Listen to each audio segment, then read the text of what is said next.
High মাদ্রাসা exclusive চ্যানেলে তোমাদের স্বাগত জানাই। তোমরা যারা মাদ্রাসা বোর্ড থেকে 2025 সালে মাদ্রাসা ফাইনাল তথা মাধ্যমিক পরীক্ষা দেবে তাদের জিওগ্রাফি সাজেশন নিয়ে আলোচনা করব। আমরা যেই প্রশ্নগুলো দিয়েছি একটা প্রশ্ন বাদ না দিয়ে সমস্ত প্রশ্নকে খাতায় লিখে নাও। এই প্রশ্নের বাইরে থেকে তোমাদের স্কুলের টেস্ট পরীক্ষায় এবং ফাইনাল পরীক্ষায় প্রশ্ন আসার সম্ভাবনা খুবই কম।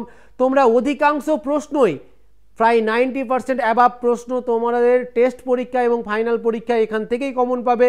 তাই প্রশ্নগুলো চলো দেখে নিই একবার। ভূগোলের কি কি তোমরা পড়বে। ফার্স্ট, বহির্জাত প্রক্রিয়া। এই অধ্যায় থেকে গিরিখাত ও ক্যানিয়নের মধ্যে পার্থক্য লেখো। ও অবশ্যই একটা জিনিস মনে রাখবে, এই ভিডিওটায় আমরা 3 মার্ক নিয়ে আলোচনা করব, পরের ভিডিওটাতে 5 মার্ক নিয়ে আলোচনা করব। চলো, গিরিখাত ও ক্যানিয়নের মধ্যে পার্থক্য লেখো। হিমরেখার উচ্চতা সর্বোচ্চ সর্বকালে স্থায়ী হয় না কেন আলোচনা করো। বদ্বীপ গড়ে ওঠার অনুকূল পরিবেশগুলি আলোচনা করো। সব নদীর মোহনায় বদ্বীপ গড়ে ওঠে না কেন। উষ্ণ মরু অঞ্চলে বায়ুর কাজের প্রাধান্যের 3টি কারণ লেখো। তোমরা চ্যানেলটাকে অবশ্যই সাবস্ক্রাইব করে রাখবে।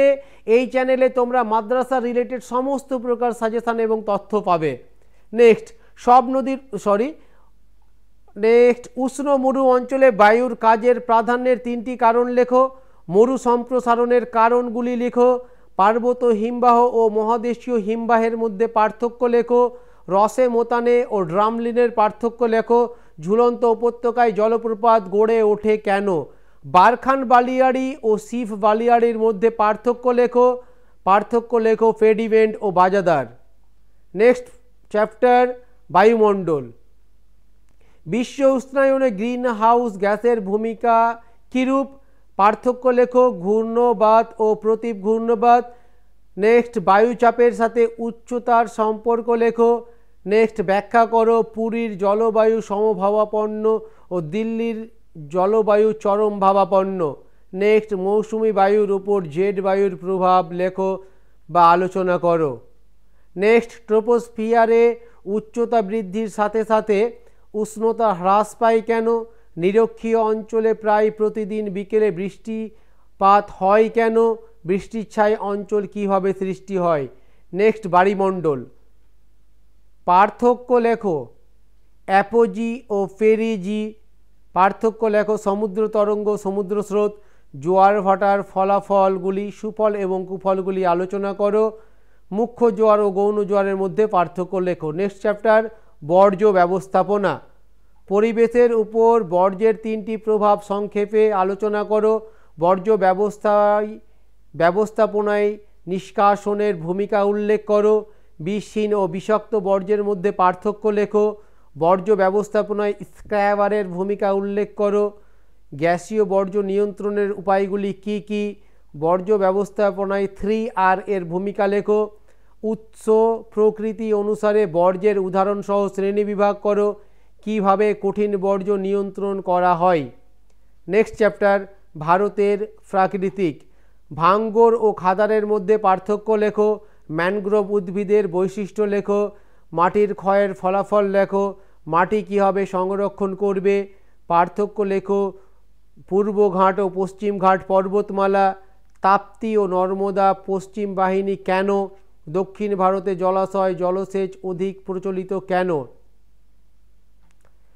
নেক্সট, বহুমুখী নদী পরিকল্পনার গুরুত্ব লেখো। করমণ্ডল উপকূলে বছরে 2 বার বৃষ্টিপাত হয় কেন। কৃষি বনসৃজন ও সামাজিক বনসৃজনের মধ্যে পার্থক্য লেখো। তুমি কিভাবে অরণ্য সংরক্ষণ করবে। উত্তর ভারতে নলকূপ বা খাল সেচ অধিক প্রচলিত কেন। নেক্সট, আঞ্চলিক ভূগোল। ভারতের অর্থনৈতিক। 1.